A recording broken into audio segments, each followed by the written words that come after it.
오늘 함께 나눌 본문 말씀은요, 베드로전서 2장 13절, 14절 말씀입니다. 베드로전서는 편지죠, 편지. 자, 이게 편지다 이렇게 생각하시고, 성경에 보면 전서, 후서 두 개씩 있는 짝이 있는 경우가 있는데 아무 관계 없어요. 그냥 그 사람이 보낸 편지 두 개 중에 첫 번째, 두 번째다. 그게 다냐? 아니요, 그게 다가 아닐 수도 있어요. 성경에 기록된 것 중에 첫 번째, 두 번째. 베드로가 쓴 편지가 성경에 두 개가 써 있는데 그 중에 첫 번째 책에 2장 13절, 14절 말씀입니다. 본문 말씀 같이 봉독합니다. 인간의 모든 제도를 주를 위하여 순종하되, 혹은 위에 있는 왕이나 혹은 그가 악행하는 자를 징벌하고 선행하는 자를 보상하기 위하여 보낸 총독에게 하라. 아멘. 인간의 제도에 순종해라. 왕이나 총독에게 순종해라. 요약하면 이런 얘기예요. 지금은 왕 없죠. 총독 없죠. 캐나다에는 있어요. 그렇죠? 캐나다 사람들은 영국 여왕, 우리 여왕인 것처럼 생각하는 것 같고, 캐나다에는 영국의 총독이 따로 있더라고요. 모르는 분들도 있는데 가끔 뉴스를 보면 그 총독의 얘기가 있어요. 근데 이게 지금 얘기냐? 아니죠. 베드로가 편지 쓸 때는 초대교회 때잖아요. 지금부터 2000년 이상 이전의 이야기예요. 지금하고 다른 세상의 이야기입니다. 거기에 믿음을 가지고 살아가는 사람들의 이야기가 그때나 지금이나 똑같은 면도 있지만, 그 사람들이 살았던 세상은 2000년 전의 세상과 지금 세상이 다를 수밖에 없죠. 같은 부분이 있는 것, 그리고 다른 부분이 있는 것을 이해하고 성경 말씀을 읽고 들어야 합니다. 질문 드리면서 말씀을 좀 시작하고 싶어요. 생각해 보세요. 정답이 있어서 맞추는 질문은 아니에요. 편하게 들어보세요. 우리는 성도로서 우리가 세상을 떠나서 믿는 사람들만의 공동체를 이루고 살면 좋다. 그런 생각할 수 있잖아요. 그리고 그런 공동체의 삶을 사는 경우도 있잖아요. 그런 삶이 좋을까요? 아니면 세상 속에서 좋은 시민으로, 좋은 그리스도인이자 좋은 시민으로 세상 속에서 살아가는 게 좋다.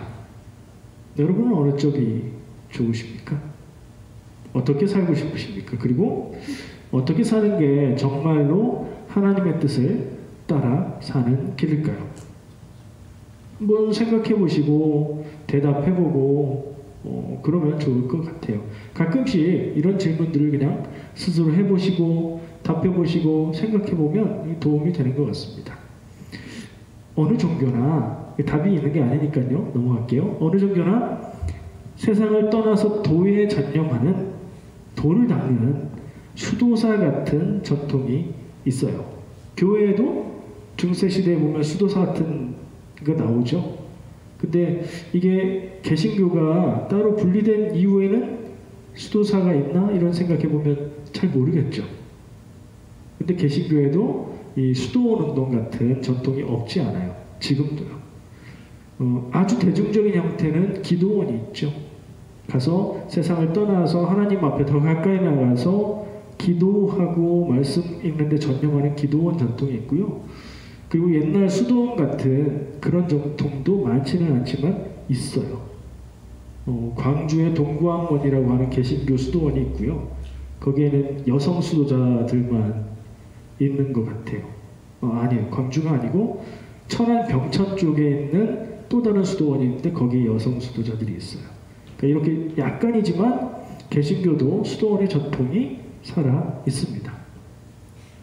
근데 그럼에도 불구하고 교회는 수도사처럼 속세를 떠나서 말씀과 기도만 전념하고 살아가는 삶을 우리가 동경하긴 하지만 그렇게 살아가는 경우가 많지는 않죠. 아까 드린 질문하고 연결되는 거예요. 저 개인적으로 생각해보면 말씀과 기도에만 전념하는, 속세를 떠난 것 같은 그런 분들이 필요해요.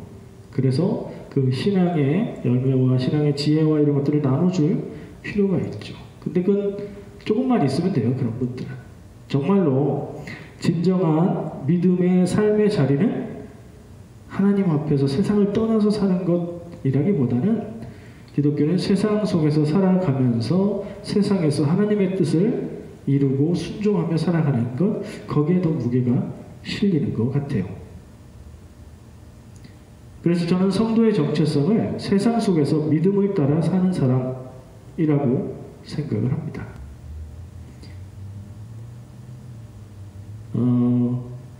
세상에 이걸 이제 잘못 착각하면 세상에 살면서 믿음을 지키니까 세상과 믿음을 다 갖는 건데 세상에서 사는 이점도 취하고 믿음으로 하나님이 지켜주시고 복 주시는 이점도 취하고 좋은 것만 내가 갖겠다 이런 게 아니고 세상에서 지켜야 되고 세상이 요구하는 기준도 따르고 하나님과 믿음 안에서 지키고 요구하는 기준도 따르고 그러니까 좋은 거 다 취해서 내가 더 많이 갖겠다 이런 게 아니고요.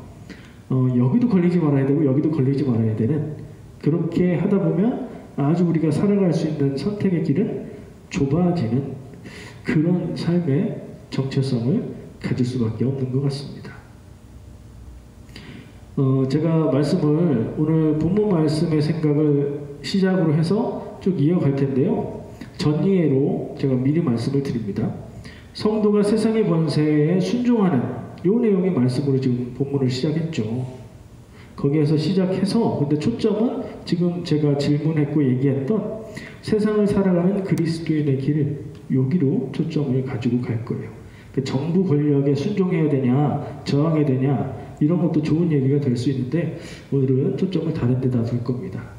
그리고 나누면서 얘기하게 될 세상의 길, 세상의 법은 이런 표현을 우리가 두 가지로 생각할 수 있어요. 하나는 약육강식, 강한 자가 더 많이 갖고 이기적이고 물질의 가치를 두는 세상의 원리라고 표현할 수 있는 그런 생각인데 그런 얘기하는 게 아니에요. 세상 사람들이 이상적으로 생각하는 세상의 도덕, 법, 윤리 이런 기준들을 이야기하는 겁니다. 그런 생각 가지고 같이 나누시면 좋겠어요.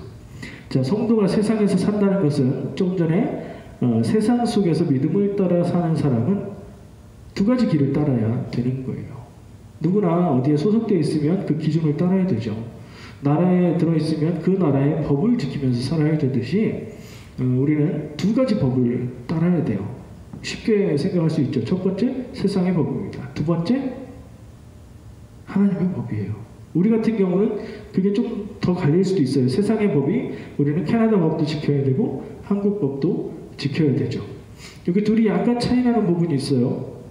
한국 법은 속인주의에 의거해서 우리가 캐나다에 살면서 불법이 아닌 약물 같은 거 하고 한국에 들어가면 한국인이기 때문에 처벌받게 되는 그런 차이는 조금 있어요.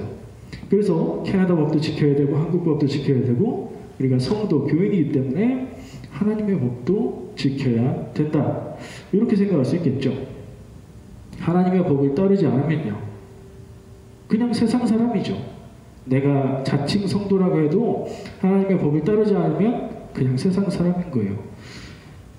반대로 하나님의 법은 따르고 세상의 법을 따르지 않는다면요. 그런 것도 생각할 수 있잖아요. 하나님의 법은 그대로 순종하려고 노력하는데 세상의 법은 무시. 나는 하나님의 법만 따른다. 이렇게 살면 어떻게 될까요? 범죄자가 될 수 있겠죠. 범죄자까지는 안 가더라도 이상한 사람 취급을 받게 될 겁니다.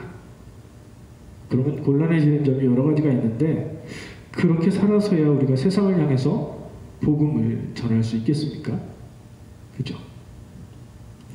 오늘 본문 말씀에서 베드로전서 누가 쓴 책이라고요? 베드로가 썼어요. 베드로의 말이에요. 베드로는 성도들에게 세상의 권세에 복종하라. 왕에게 복종하고 총독에게 복종하라는 얘기를 하고 있어요. 이 말씀에서 생각할 수 있는 그 당시의 현실을 우리가 찾을 수 있어요. 첫 번째, 왕이 있는 세상이다. 왕은 절대 권력, 대통령, 국회의원, 사람들이 뽑은 사람들이 힘을 가지고 일을 하는 세상이 아니고 왕이 모든 힘을 갖고 사는 세상에서 한 얘기다. 이거 기억해야 되고요. 총독이 있는 세상이다. 이건 뭐예요? 우리를 지배하고 있는 다른 나라, 제국이 있다. 이 베드로 시대는 어떤 제국에 치하에 있었나요? 로마 제국 때예요. 예수님 시대 뭐 초대교회 때 이때 이스라엘이 독립된 주권을 가진 나라로 있었던 게 아니에요. 이스라엘 유대인 정체성을 갖고 있었지만 로마의 식민, 로마의 시민으로 살아가고 있었던 때입니다. 로마 치하에 있었던 거죠. 그걸 보여주는 말이 총독이라는 말에서 볼 수가 있어요. 그리고 이 내용상 세상의 권력에 복종해라 하는 얘기를 성경에서 또 다른 데서 본 것 같지 않으세요? 다른 사람이 또 그런 얘기 한 것 같은 기억이 막 나죠? 막 나요. 편지를 많이 쓴 사람. 바울이 그런 얘기를 또 했어요. 로마서 13장에 보면요. 13장 1절에 각 사람은 위에 있는 권세들에게 복종하라. 권세는 하나님으로부터 나지 않음이 없나니 모든 권세는 다 하나님께서 정하신 바라. 바울도 베드로처럼 위에 있는 권세에 복종해라 라고 말하고 있고요. 바울은 그 이유를 제시하고 있어요. 왜 복종하라고 했죠 지금? 로마서 13장 1절에서 권세는 하나님으로부터 온 것이다. 하나님이 그 권세자들에게 지금의 권세, 권력을 주신 것이다. 우리가 하나님을 인정한다면 그 권세도 인정하고 거기에도 순종해야 된다. 이렇게 얘기하는 거예요. 뭐 논리적이죠. 로마 시대를 살아가고 있는 성도들을 향해서 로마에 복종해라. 로마의 권력이 하나님과 관계없는 세상 권력이 아니라 하나님이 주신 권력이기 때문이다. 말이 되고 논리적입니다.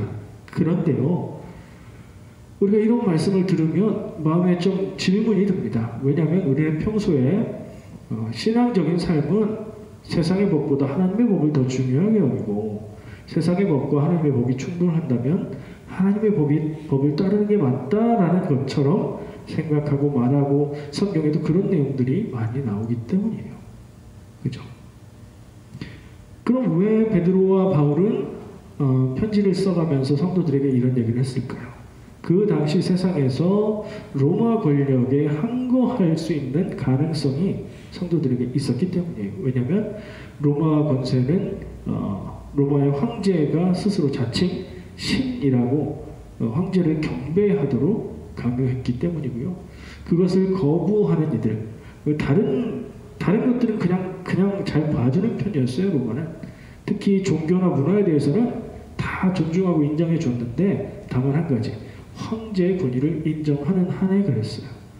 황제의 권위에 도전한다면, 그러니까 기독교인 입장에서 황제는 신이 아니고 사람이고 우리는 하나님을 믿고 예수님을 그리스도로 믿기 때문에 황제에게 절하거나 황제를 신으로 섬길 수 없다 하고 거부하면 이건 로마 권력에 대한 거부로 받아들여지는 거예요. 그리스도인들에게 당연한 얘기일 수 있는데 로마 권력에 저항하는 게 돼서 어떻게 돼요? 지구상에서 사라지게 될 수 있는 거예요. 그것만 두려워서 그랬을까? 그 이야기를, 이 상황을 놓고 베드로도 바울도 고민을 했을 것이고 그 고민 가운데 내린 결론이 세상의 권세는 하나님이 주신 것이다. 그래서 순종해야 된다. 이게 굉장히 중요한 점이 있는 고민이에요.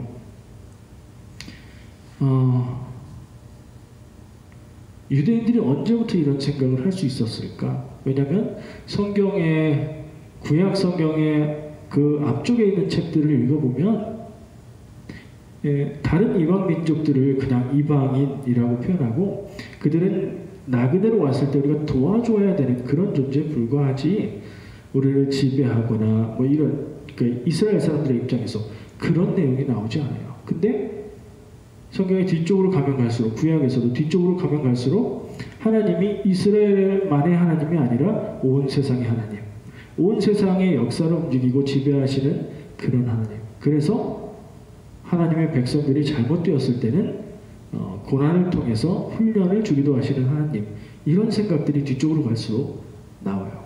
언제부터 그런 생각을 했을까요? 상상해 보세요. 스스로 우리가 최고고 우리보다 나은 다른 사람들은 없고 하나님은 우리만 복 주시고 이런 생각을 하고 살다가 그게 아닌가? 왜 이렇게 됐지? 이런 생각을 하면서 다시 한번 생각할 수 있는 기회가 있었다면 유대인들에게 그게 언제였을까요? 멸망이죠. 멸망. 유다라는 나라가 멸망합니다. 바벨론에 의해서 멸망해요. 물론 자기네 동족이었지만 갈라졌던 북이스라엘이 아수르에게 멸망한 것을 봤습니다. 그리고 한 135년 정도 지나서 유다 역시 세계의 정세 속에서 새로 일어난 큰 제국 바벨론에게 멸망을 당합니다. 그 경험이 유대인들에게는 아주 큰 충격이었을 거라고 상상을 해봅니다. 왜냐하면 선민의식이 있었거든요. 유대인들은. 우리는 아브라함의 자손이다. 이 말은 뭐냐면 하나님이 선택해서 부르시고 민족을 이루신 하나님의 민족이다. 이런 자부심이 그들에게 있었던 겁니다. 그리고 야곱의 12아들로 이루어진, 야곱이 이름이 바뀌어서 이스라엘이 되었고 그 민족의 이름 이스라엘이 됐고 나라 이스라엘이 됐고, 그래서 12지파가 있는 그 한 나라가 둘로 나뉘어졌죠. 북이스라엘로. 그래서 북이스라엘이 멸망했고 그 후에는 그 북이스라엘의 백성들은 다른 지방으로 이주 가기도 하고 다른 민족들이 그 땅에 들어와서 살면서 혼혈이 이루어지기도 합니다. 그래서 예수님 시대에도 성경에 나타나듯이 유대인들은 이 이스라엘 사람들을 사마리아 사람이라고 부르면서 천시하고 그러는 게 있었어요. 그러면 이 유대인들의 민족적인 자존감은 되게 높았겠죠. 어떤 나라도 우리를 쉽게 무너뜨릴 수 없고 우리는 하나님을 믿는 백성들이고 하나님이 선택한 백성이고 거기에 더 힘을 실어주는 게 뭐예요? 예루살렘에 하나님이 거하시는 성전이 있다. 세상에서 단 한 곳, 이 예루살렘에만 하나님이 거하시는 성전이 있고 그 하나님이 우리를 지켜주신다. 그 생각을 하면서 살지 않았겠어요? 그걸 선민의식이라고 부릅니다. 그런 생각을 갖고 살던 사람에게, 그 사람들에게 나라가 멸망하는 일이 닥친 거예요. 멸망하기 직전까지도 바벨론이 막 쳐들어오고 그래도 우리가 멸망하지는 않는다 이런 생각을 했어요. 예언자들이 멸망하지 않는다, 하나님이 지키신다 막 이런 예언을 했거든요. 그 사람들은 뭐라고 부르죠? 거짓 예언자. 참 예언자인 예레미야는 아니 망한다, 저 바벨론에게 우리는 망하고 그게 하나님의 뜻이고 바벨론에 항복하는 자들은 살게 될 것이다. 그 예레미야의 예언의 말씀을 보더라도 이 하나님의 뜻을 생각하는 생각이 조금씩 달라지고 있구나 하는 게 보이죠.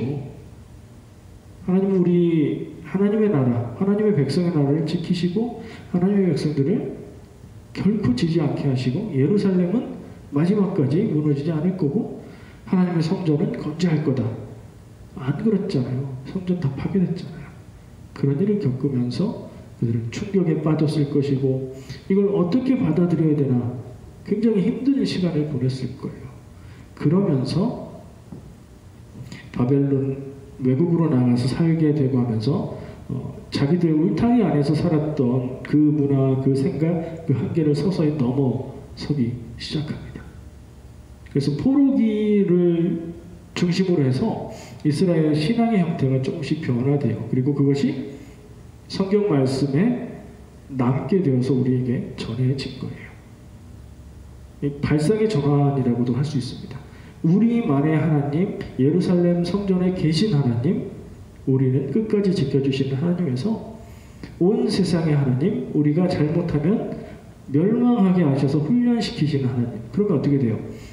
망할 수 없는 하나님의 백성의 나라가 망하는 것에서 하나님은 역시 하나님이시고 그러나 우리가 잘못했기 때문에 우리를 훈련하시기 위해서 이렇게 하신 것이 하나님의 뜻이다라고 생각이 바뀌는 거죠. 그러면 어떤 게 생겨요? 하나님은 다시 우리를 회복시킬 것이다. 하나님은 우리를 버리신 게 아니다. 이런 희망이 생기는 거잖아요. 그 사고의 전환이 일어나면서 성경 말씀에 전하는 목소리도 조금씩 바뀌기 시작한 겁니다.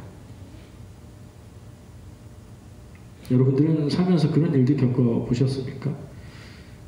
내가 살아가면서 생각하는 생각의 틀, 내가 바라보고 고려할 수 있는 한계의 범위를 깰 수밖에 없게 만드는 일들.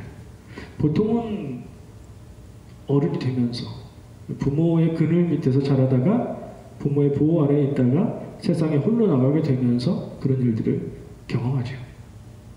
그래서 성인이 돼서 나의 틀을 다시 쌓아가죠. 근데 그건 조금 확장되는 것일 뿐 사람의 한계가 아주 커지기는 어렵습니다. 여러 가지 경험을 한 사람이 그래서 마음이 넓고 견문이 넓고 생각이 넓어지는 것이 자기 한계를 넘어서는 경험을 하기 때문에 그래요. 우리의 믿음은 어느 자리에 있는지 모르겠습니다. 유대인들은 그런 일들을 겪으면서 믿음의 눈을 더 크게 떴고 성경 말씀에 남겨주었고 우리는 그 말씀을 보고 하나님은 이스라엘에만 국한되는 하나님이 아니라 온 세상에, 온 우주의 하나님, 그리고 동시에 그 하나님이 나의 삶을 함께 하시고 보시고 인도하고 계신다. 이런 신앙을 가질 수 있게 된 겁니다. 우리는 세상을 살아가는 그리스도인으로서 세상의 역사를 주관하시는 하나님과 나의 인생을 이끄시는 하나님을 동시에 볼 수 있어야 됩니다. 자, 우리는 지구인이지요, 다 같이. 밖에 나가서 보면요, 저는 가끔씩 지금도 캘거리에서의 삶이 늘 보니까 익숙하긴 한데 다른 민족 사람들을 많이 보게 되잖아요. 또 가만히 익숙해 있는 것 같다가도 가만히 여겨보면 참 다르게 생겼다. 이런 생각이 또 들기도 해요. 근데 같이 살아갈 수 있잖아요. 우리 다 지구인이에요. 그리고 세계인입니다. 한 틀로 묶어놓고 보면. 지구인으로 세계인으로 역사를 바라보는 눈도 우리가 있어야 되겠고 또 그리스도인으로서 삶의 길을 찾아가며 결단하며 살아가야 하기도 합니다. 기독교인이 세상과 적이 되어서 싸우거나 곤란해요. 세상의 법을 무시하거나 이것도 되게 곤란합니다. 혹은 반대로 세상 사람들에게 무시당하고 조롱당하는 사람들이 되면 안 됩니다. 요즘 좀 그런 것 같아서 가슴이 아파요. 우리는요, 이상적인 모습은 어때야 하냐면 세상에 복음의 영향력을 미쳐야 합니다. 제가 개인적으로 생각해 볼 때 기독교가 인류의 역사에 끼친 영향을 보면 긍정적인 게 많았던 것 같아요. 지금까지는. 아마도 핵전쟁으로 지구 인류가 멸망하지 않은데 기독교가 조금 기여를 하지 않았을까. 사랑을 말하고 하나님의 뜻을 말하고 그것들을 생각할 수 있게 해 주었기 때문에요. 근데 앞으로는 잘 모르겠습니다. 지금 세상과 지금 교회의 모습을 볼 때 기독교인들이 하나님을 바라보는 삶이 아니라 나만을, 우리만을 생각하는 모습으로 그냥 쪼그라져 버린다면 역사 속으로 사라져 버릴 것 같기도 해요. 우리는 세상에 복음의 영향을 미쳐야 되고 하나님의 길을 세상에 보여줘야 됩니다. 그래서 세상이 변화하면 변화하는 세상이 여겨들을 만한 하나님의 뜻을 얘기해 줄 수 있어야 됩니다. 그래서 하나님의 뜻을 성경 안에서 같은 성경 말씀을 보지만 계속해서 새롭게 발견하고 의미를 찾아야 됩니다. 세상은요, 우리가 싸워야 될 대상이 아니라 우리가 구원으로 인도해야 될 선교의 대상입니다. 그럼 우리가 잘 살아야 된다는 얘기예요. 우리가 말을 할 때 우리의 말을 여겨 들을 만한 모습이어야 선교가 가능하지 않겠습니까? 좀 막연하죠. 세상 속의 그리스도인이다. 우리는 세상 속에서 살아서 세상의 법을 지켜야 되고 그리스도인이라서 하나님의 법을 지켜야 된다. 이렇게 말하는데 당연한데 좀 막연할 수 있을 것 같아요. 그래서 성경 안에서 그렇게 살아간 사람의 어떤 모습이 있나 생각을 해봤어요. 한번 같이 생각해 볼까요? 성경 안에 나온 인물 중에서 세상에서 사는 사람으로도 괜찮고 믿음의 사람으로도 괜찮게 살았던 사람들 생각해 보니까 많이 떠오르죠. 성경에 많은 인물들이 그렇게 살아왔어요. 그런 관점에서 보니까 성경의 인물들이 정말 그렇게 살아왔구나 하는 생각을 하게 돼요. 그 중에서 저는 오늘 다니엘을 꼽아봅니다. 왜냐하면 매일 말씀 묵상에서 다니엘서에 들어가서 다니엘을 지금 읽고 있기 때문에 읽으니까 생각이 났어요. 다니엘이 살았던 세상은 어떤 세상일까? 이것도 전이해를 갖고 들어가는 게 좋은데 다니엘은 바벨론의 포로로 잡혀간 사람이에요. 그리고 포로로 잡혀가서 거기에서 관직에 나가서 높은 관직까지 올라가서 바벨론이 멸망하고 페르시아가 들어설 때까지 그 기간 동안 계속 권력을 가지고 있었던 사람이에요. 그 사람의 시작 얘기를 다루고 있는 부분, 다니엘서 1장의 이야기를 우리가 읽고 볼 수 있어요. 다니엘이 포로로 잡혀간 때는 유다가 멸망하기 전이에요. 유다 멸망 전에도 침략해서 포로로 잡아갔거든요. 그래서 바벨론에서 어떤 일이 시작되냐면, 포로라고 해서 우리가 노예처럼 살고 있을 거라고 생각을 하기도 쉬운데 그렇지 않아요. 바벨론도 그렇고 아스루도 마찬가지고, 이스라엘과 유다를 멸망시킨 후에는 그 나라의 지도층 인사들, 그런 사람들을 데리고 왔어요. 글씨를 읽을 줄 알고 왕족이거나 귀족이거나 학자거나 이런 사람들을 포로로 데리고 갔어요. 그리고 그 사람들을 잘 대해줬습니다. 그리고 그 사람들을 교육시키고 훈련시켜서 제국의 관리로 기용을 했어요. 그럼 어떤 효과가 있어요? 그 민족들이 이 제국과 평화를 이룰 수 있는 그런 효과를 노리고 그런 일들을 한 거예요. 그래서 다니엘 역시 그런 교육을 받게 됩니다. 다니엘서를 읽으면 그 설명들이 나와요. 다니엘뿐 아니라 3명의 친구들도 나오죠. 다니엘과 세 친구라고 표현하는 4명이 그 교육 과정에서 왕이 제공하는 국가의 음식이 나옵니다. 배식이 나오는 거죠. 근데 그 음식들이 좋은 음식을 주는 거예요. 좋은 제국의 교육을 가르치고 좋은 음식을 제공해요. 좋은 인재로 키우기 위해서 그렇게 하는 거예요. 그러니까 포로로 잡혀갔다고 하지만 이 사람들은 뽑혀서, 자기 동족들은 고생하는 상황에서 뽑혀서 좋은 혜택을 받을 수 있는 자리에 가 있는 거예요. 그런 상황에 다니엘이 결단을 합니다. 결단을 하고 다니엘서 1장 8절에 보면 이렇게 말씀이 전하고 있어요. 다니엘은 뜻을 정하여 왕의 음식과 그가 마시는 포도주로 자기를 더럽히지 아니하리라 하고 자기를 더럽히지 아니하도록 환관장에게 구했다. 그 관리하는 사람이 있을 거 아니에요. 그 관리하는 사람에게 부탁한 거예요. 나는 왕이 내려주는 그 음식을 먹지 않겠습니다. 왜요?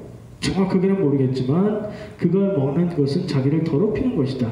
아마도 이 내용으로 볼 때 유대인들에게는 부정한 음식이었던 것 같아요.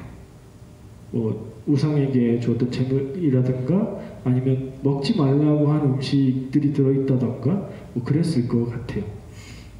그래서 다니엘과 친구들은 그 음식을 안 먹기로 합니다. 굶나요? 아니요. 채소는 먹기로 해요. 그래서 환관장에 부탁한 거예요. 음식을 주는데 우리는 이런 것들은 안 먹고 채소만 먹겠다. 그걸 좀 허락해줘라 라고 요청한 겁니다. 다니엘과 친구들은 유대인이었죠. 바빌론의 기준으로는 이 왕의 음식은 좋은 음식이었습니다.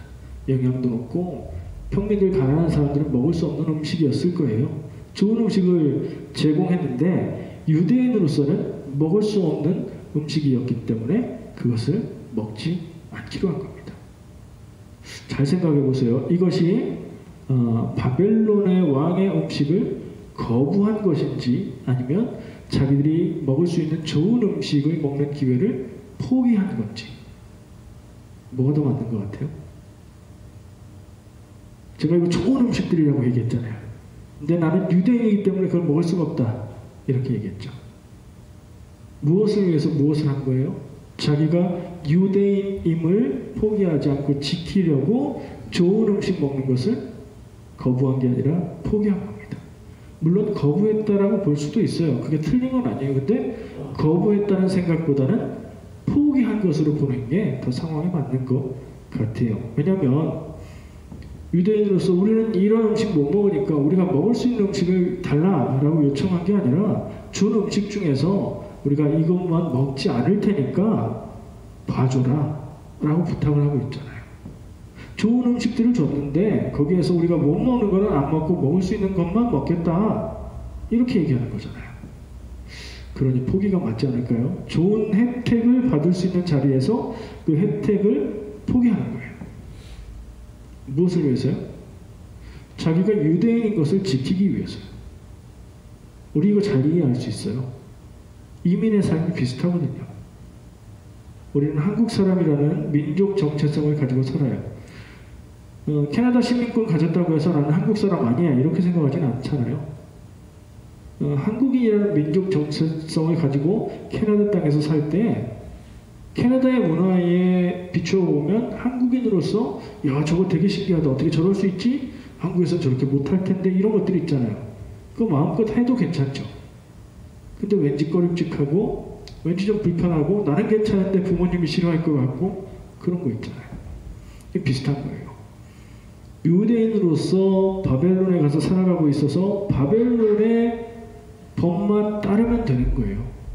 그들을 제한하고 있는 상황은. 그래서 그거 좋은 음식이라고 하면 유대인으로서 부정한 음식이라고 해도 여긴 유대가 아니잖아요. 바벨론이잖아요. 먹을 수도 있어요. 아마 유대인 중에 먹은 사람들도 있을 거예요. 이 성경이 다니엘서가 전하는 것은 다니엘과 3명뿐이니까요. 근데 그들은 그걸 포기했다는 거예요. 유대인이기 위해서. 바벨론에 살고 있지만 유대인이기 위해서. 제국의 관리로 혜택을 받고 살아갈 기회를 받았지만 그럼에도 유대인이기 위해서 혜택을 포기한 것. 손해보기로 한 거죠. 정체성을 지키기 위해서 좋은 것을 포기한 거예요. 왜 제가 다니엘의 이런 모습을 세상 속에서 살아가는 그리스도인의 모습이라고 생각할 수 있었을까요? 그는 세상의 법과 하나님의 법, 여기서 말하는 세상의 법은 바벨론의 법이죠. 자기가 처한 상황에서의 지켜야 되는 법이겠죠. 바벨론의 법과 세상의 법과 하나님의 법을 다 지킬 수 있는 길을 찾았어요. 교집합을 찾은 거예요. 근데 그 기준이 다르기 때문에 두 가지를 다 지키려면 내가 누릴 수 있는 것들을 포기해야 되는 상황이 와요. 세상의 법도 지키고 하나님의 법도 지키려면 내가 가질 수 있고 내가 할 수 있고 내가 누릴 수 있는 것들을 포기해야 그게 가능해요. 왜냐하면 아까 얘기한 대로 세상 속의 그리스도인이 세상에 좋은 거 취하고 믿음으로 좋은 거 취하고 이게 아니고 세상과 하나님의 법이 제한하고 있는 것들을 다 제한해야 되는 거잖아요. 그럼 길은 좁아지죠. 좁은 길이에요. 결국 그걸 다 지키려면 내가 손해보는 길밖에 없어요. 어떤 면으로 생각한다면. 그게 세상 속의 그리스도인의 정체성으로 인한 삶의 길이라는 생각을 한 거예요. 어떻게 생각하십니까?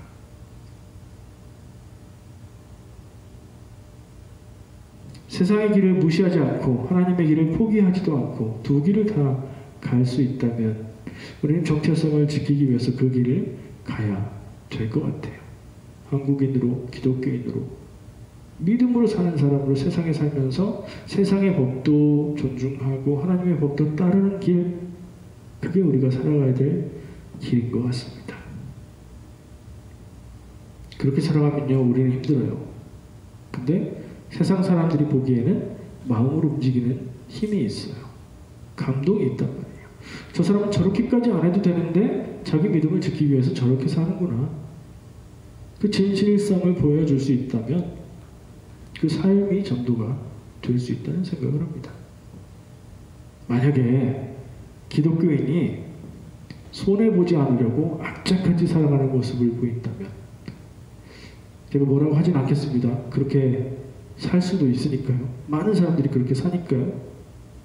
돈 버는 정보에 뱀같이 지혜로워서 기가 막히게 오르는 부동산을 구입할 수 있고 기가 막히게 주식 투자를 할 수 있다면, 그리고 그렇게 하면서 내 것을 악착같이 지키고 살아간다면 세상 사람들은 믿음이 없으면서도 그런 그리스도인을 보면서 뭐라고 생각할까요? 세상 사람들의 기준과 상식에도 미치지 못하는 모습을 살고 있으면서 말끝마다 주여 주여 이러는 분들, 할렐루야 감사합니다를 연발하는 분들, 만약에 세상 사람들이 볼 때 너 사는 꼴이 참 그렇다 하는 사람이 주여 감사합니다 할렐루야 뭐 이렇게 한다면 세상 사람들은 어떤 마음으로 그런 사람을 바라볼까요? 우리는 그러지 않았으면 좋겠어요. 제가 알기로는 그렇지 않은데 모르죠. 제가 여러분들의 모습을 다 알 수는 없으니까 여러분들의 비밀스러운 모습은 여러분 스스로 그리고 하나님이 아실 겁니다. 오늘 나눈 말씀의 생각을 같이 좀 기억하고 삶을 비춰보면 좋을 것 같습니다. 근데 제가 지금 예로 든 이런 사람은 참 꼴보기 싫은 모습인데 TV나 영화에 기독교인을 그리는 모습이 요즘에 딱 이래요. 모든 그리스도인이 그러냐? 아니에요. 절대 그렇지 않아요. 대다수는 그렇지 않아요. 근데 그런 사람도 있는 게 사실이고, 그래서 세상 사람들이 그렇게 기독교를 보고 있구나, 이런 생각이 드는 것도 어쩔 수 없습니다. 자, 오늘 함께 나눈 내용을 한마디로 요약해서 정리해 볼게요. 지금 잘 들으시면 다 들으신 거예요. 세상의 기준을 넘어서는 하나님의 기준으로 살자, 그 얘기입니다. 제가 말로는 세상의 법을 따르고 하나님의 법을 따라야 된다 이렇게 얘기했는데, 제대로 살면 하나님의 법만 지키면 그것이 세상의 법에도 저촉되지 않는 삶을 살 수 있어요. 제대로 신앙생활하면 그럴 수밖에 없어요. 무슨 얘기인지 아시겠죠? 세상의 기준을 넘어선다는 것은 하나님의 기준을 따랐을 때 세상의 기준도 충족되고 세상의 기준보다 훨씬 더 높은 기준으로 살아가게 되는 것을 말하는 겁니다. 하나님의 뜻을 따른다고 말은 하는데 세상의 기준에도 미치지 못한다면 그건 문제가 있는 모습입니다. 여러분 모두가 세상 속에서 이 세상에 좋은 영향을 미치며 살아가시기를 축복합니다. 세상에서 여러분이 속한 곳이 있을 겁니다. 지금 우리는 믿는 사람들의 공동체에 와 있죠. 이런 자리 말고 믿지 않는 사람들이 함께 있는 자리, 직장일 수도 있고 어떤 모임일 수도 있고, 이런 데에서 나의 모습은 어떤가, 그게 중요합니다. 믿는 사람들끼리만 있을 때의 모습도 중요하지만 세상에서 살아갈 때 믿지 않는 사람들과 함께 있을 때 나의 모습은 어떤가, 하나님의 뜻을 생각하기는 생각하나 하나님의 뜻을 고민하고 따르려고 애쓰고 있는가, 스스로 자문하시기를 바랍니다. 지금까지 살아온 인생의 길을 되돌아보시기 바랍니다. 짧고 길고 차이는 있지만 지금으로부터 지금까지 살아온 인생을 오늘 나눈 말씀의 기준으로 한번 생각해 보시고, 그리고 오늘 이후로 앞으로는 어떻게 살아갈 것인가, 그런 생각도 하면 좋을 것 같습니다. 하나님 앞에 기도하면서 우리가 살아가야 할 모습으로 살아갈 수 있는 능력을 얻으시길 축복합니다. 기도하겠습니다. 사랑과 은혜 주님 감사합니다. 오늘 나눈 말씀들이 우리의 마음 중심에 새겨지고 기억되기를 원합니다. 말씀을 생각할 때에 하나님의 음성이 들려지고 깨달아지기를 원합니다. 주여, 내가 내 삶을 돌아봅니다. 하나님의 법을 따르고 있습니까? 또 세상의 법을 무시하고 살고 있지는 않습니까? 세상에 살면서 믿음으로 살아가는 사람으로 세상의 법과 하나님의 법을 다 충족하며 살아갈 수 있는 우리가 되게 인도하여 주시옵소서. 예수님의 이름으로 기도합니다. 아멘.